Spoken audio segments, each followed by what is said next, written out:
ロキが超強力な攻撃雷塊を放つ。ルフィが審議、白い雷回転弾を繰り出す。皆さんこんにちは、私はシレンナです。ワンピース第1175話のネタバレが判明しました。タイトルはニーズヘッグです。扉へリクエスト、コアラの赤ちゃんに囲まれているサボ。コアラが大人のコアラとお茶とユーカリの葉を楽しんでいる間、サボが赤ちゃんコアラの世話をしている。この話の冒頭、サンジがディアブルジャンブでソマーズ製のツタを蹴り壊し、ロビンを解放する。ロキと前回の小田先生の作画ミスではなく未だにオリジナルの服を着ているルフィは、子供たちとその親族をヤルルのいる近くの西の村へと連れて行く。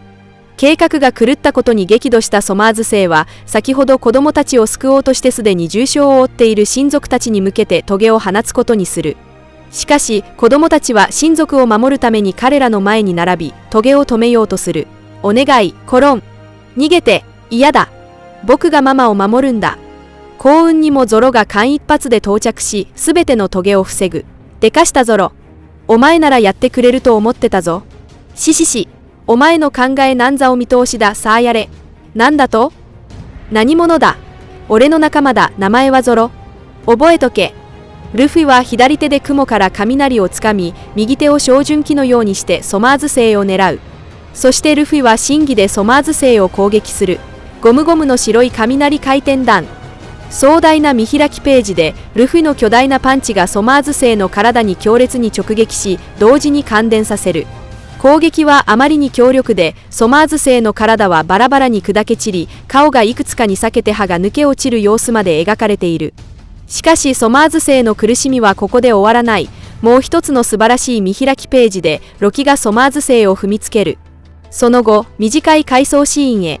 ロキがハラルドを殺害してアウルスト城を去った時のことをヤルルが思い出す。ヤルルはギャバンとシャンクスにロキが食べた実について説明していた。ロキはリュウリュウの実原獣種モデルニーズヘッグを食べたのじゃ。それを食べた者は世界最大の竜の姿を得る。しかし、その力でどこまで巨大化できるかの限界は、能力者の元のサイズに依存する。つまり、人間に比べれば巨人の方が実のポテンシャルを引き出せ、古代巨人族ならば巨人以上に引き出せるのじゃ。最大化した時、この雷を吐く漆黒の竜が飛び立つと、昼も夜に変わると言われておる。それで、その力が危険すぎるから誰も食べないように禁じたのか？いや、そうではない。食べようとすれば守護するハンマー、ラグニルが干渉してくるのじゃ。エルバフには武器ラグニルを振るったとされる軍神の伝説がある。彼は巨大な竜に変身し、太陽の神に逆らったと言われておる。そして彼の傍らには信頼できる従者である氷のリスラタトスクがいた。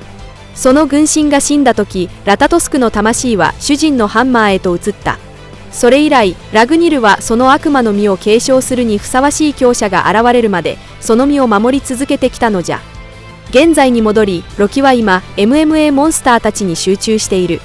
この話の最後を飾る、とてつもなく壮大な見開きページで、ロキは口から雷塊と呼ばれる巨大な雷撃を放つ。この攻撃は通常の雷と黒い雷を伴う大爆発を引き起こし、MMA モンスターのほとんどを破壊する。この話の終わり、MMA モンスターたちが消滅していく中、イムがロキ、ルフィ、そしてラグニルを見つめている。そして場面はマリージョアへ。本物のイムが花の間に立っており、最後のコマでイムの激怒した目が描かれる。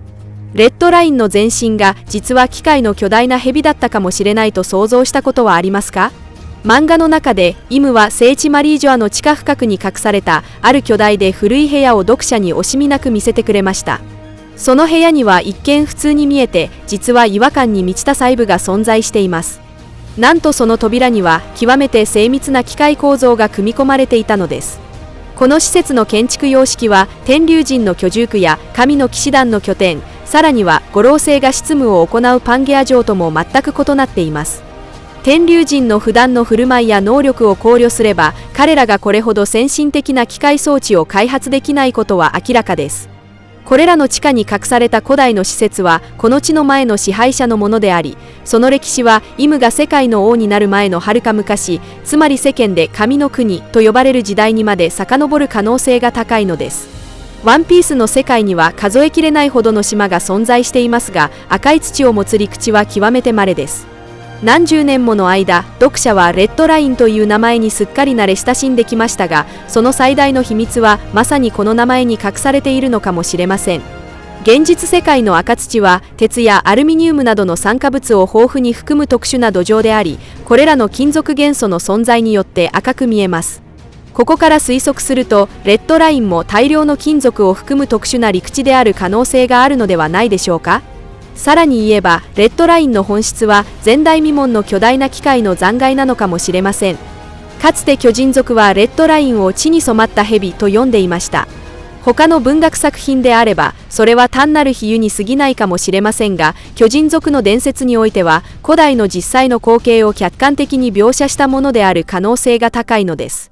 神殿の壁画の描写によれば、この炎を吐く妖艶の蛇は世界樹に匹敵するほど巨大な体を持っています。その根本は密集した建築群で構成され、都市と工場が融合したような形をしており、絶えず黒煙を排出して、まるで何らかの大規模な生産を行っているかのようです。画面のさらに下層では、一群の小さな人型の生物が精密機械の稼働を維持しているのが見えます。彼らは絶えずエネルギーを搾取し、それをこの巨大な蛇に送り込んでいます。これらの要素を総合的に考えると、この壁画が伝える革新的なメッセージはこうなります。大陸で誕生した何らかの強力な兵器が、奴隷たちの絶え間ないエネルギー供給のもと、その力で他の先住民に持続的な攻撃を仕掛けており、その最初の標的となったのが巨人族とエルバフであった。それと同時に、ある古代巨人族の戦士が伝説の悪魔の実を食べて巨大な竜に変身し、一族を率いてこれらの侵略者と死闘を繰り広げ、双方の間で長引く大規模な戦争が勃発したのです。エルバフの遭遇した出来事は時代の縮図に過ぎません。かつて空前の規模の戦争が世界全体を席巻しました。闘神である下月龍馬が空中の巨竜を切り落とし、巨大ロボットの鉄の巨人が製造され、ジョイボーイと20カ国連合軍が死闘を繰り広げたのも、すべてこの時期の出来事です。これこそが後世で空白の100年と呼ばれる時代です。この時期、先進的な化学兵器と超自然的な力が激しく衝突する巨大な戦争が勃発した可能性が極めて高いのです。これは白ひげ菓子の間際に予言し、同時にベガパンクが全世界への配信で言及したまだ終わっていない巨大な戦いでもあります。神典の記載において、第一の世界はかつて地の神の激怒によって滅びました。その神は激怒のあまり、妖艶の蛇を発動し、最終的に死と闇で世界を完全に飲み込みました。神典の祝の多くは比喩表現を用いており、一部には二重の比喩さえ使われています。現在、太陽の神は二化及び二化の力を持つ覚醒者を明確に指し示しており、海の神はあの高さに100メートルにも及ぶ世界を滅ぼす大津波を明確に指しています。だとすれば、地の神は一体何を暗示しているのでしょうか。これまでの神典の解釈の中で、筆者は地の神が旧世界を滅ぼし、レッドラインを誕生させた超巨大地震のメタファーであると推測してきました。しかしながら、この超巨大地震の発生メカニズムについては、常に合理的な説明が欠けていました。実際には、作者の小田栄一郎先生は、読者に意味深長なヒントを残しています。ティーチが引き入れた幹部たちの中で、彼らは後にみんな、極めて強力な能力を発揮しました。もし彼が本当にロックスの意志を継ぎ、イムが築いた世界秩序の転覆を目指しているのなら、その配下の幹部たちの能力設定は、世界政府の革新的な戦力と何らかの対応や対抗関係にあるはずです。ここでは全面的には展開せず、アバロピサロのしましまの実を例に挙げます。この能力は、能力者が島全体と同化し、島にあるすべての物質を自身の体の一部に変え、意のままに操ることを可能にします。表現形式から見ると、この能力はピーカの石石の実の上位互換と言えます。もしピサロがより広大な島、さらには大陸一つを同化して制御できるとしたら、その破壊力は幾何級数的に増大するでしょう。この論理に沿って推論すると、より遥かな古代において、大陸全体を戦争兵器に改造し、それを利用して星全体を征服するに足る恐ろしいテクノロジーが存在したのではないでしょうか。物語を振り返ると、エネルが発見したガツの文明の遺跡はガツの地表の地下深くに隠されており、宇宙海賊団によって発掘されました。ガツの文明は最終的にエネルギーの枯渇により没落し沈黙の道をたどりましたが、その都市全体や関連施設は地下で極めて完全に保存されていました。では、古代の月の文明が先進的なテクノロジーを携えてこの星に降り立った時、彼らもまた当時の大陸の地下に巨大な新興文明を築き上げたのではないでしょうか。この推論は壁画の描写において、なぜ小さな人類が地下深くからエネルギーを採掘する必要があるのかを正しく説明しています。古代の月の文明は降臨後、時代をリードする強力な科学技術力を頼りに大量の先住民を奴隷にし、世にも恐ろしい強力な兵器、妖艶の蛇を建造しました。これは特殊なエネルギーで駆動し、大陸プレートの生態化と機械化を実現する超強力な戦争兵器であり、人々に地の神と恐れられ、人類の認識の限界をはるかに超える巨大な体と破壊力を持っています。この止められない侵略の波に抵抗するため、生き残った先住民たちは、それに対抗しうる別の3つの強力な力を集結させました。それこそが後世に知られる三大古代兵器、すなわち全ての海洋類を操ることができるポセイドン、島を滅ぼす火力を持つ巨大戦艦プルトン、そして現在その具体的な形態がまだ不明なウラヌスです。両陣営は驚異的な規模の残酷な戦争を勃発させ、最終的に旧世界の滅亡を招きました。この大厄災の中で、妖艶の蛇も大打撃を受けて打ち負かされ、最も重要なエネルギー供給を失った後、完全に沈黙状態に入りました。長い歴史の中で、その機械の体は次第に崩壊・瓦解し、再び陸地の砂や土と融合しました。数千年の歳月を経て、最終的に今日のレッドラインとなったのです。その土壌内部に大量の金属酸化物が豊富に含まれているからこそ、大陸全体が目を引く赤色を呈しているのです。しかし、レッドラインの深部、つまりかつての妖艶の蛇の中枢制御エリアには、今でも当時の先進的な科学技術施設の一部が残存しています。その再起動の唯一の障害は、エネルギーの欠如です。したがって、古代のエネルギーをめぐる激しい争奪が、第二の世界の革新的な矛盾となりました。900年前、あの科学技術が発達した巨大な王国は、世界中が渇望する力、太陽と呼ばれる古代のエネルギーを手に入れました。このエネルギーをめぐる争奪戦が各勢力の全面戦争を引き起こしました。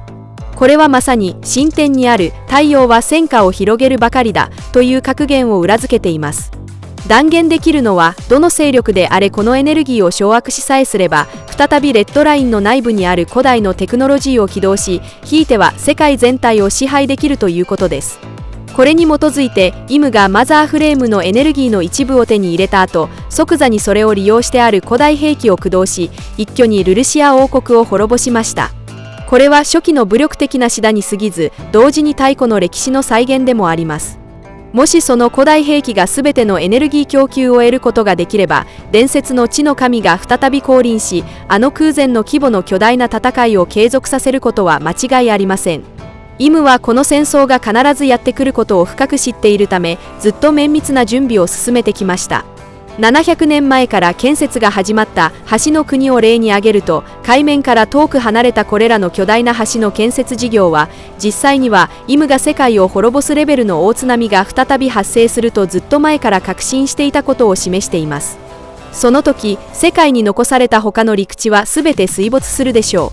う。しかし、レッドラインの頂上に住むイムと天竜人たちは、依然として無事にこの災難を免れることができます。それと同時に、それらの巨大な橋は仮想の奴隷たちの新しい居住地となるのです。世界中の生き残った人類は橋の上に集中して住むことを余儀なくされ、代々聖地とつながる物資の補給拠点になり下がり、天竜人に生存の資源を提供し続けることになります。その世界では、海賊という集団はもはや存在せず、それに伴い海軍も存在する意味を失います。4つの海域の4つの巨大な橋が1つに交わって聖地へとつながる、これこそがイムの心の中にある理想の世界の完璧なモデルであり、世界政府の十字の旗が意味する真実でもあるのです。今回の時代のうねりの中で、もしルフィたちがイムの計画を阻止できなければ、現在の第3の世界は第2の世界の二の舞になり、津波に完全に飲み込まれ、世界には二度と島という居場所がなくなるでしょう。完全に海水に沈んだ世界において、残された唯一の陸地を支配するイムは、実質的に全人類の生存権を独占することになります。彼女は名実ともに地の神となり、その支配の基盤を揺るがす者は永遠に現れず、二度と不愉快な海賊が現れることもなくなるのです。以上が今回の動画の内容です。最後までご視聴いただき、本当にありがとうございます。もし、ワンピース漫画の熱心なファンであれば、ぜひ私のチャンネルを登録してください。皆さんの応援が私の動画制作の最大の原動力です。それではまた次回をお会いしましょう。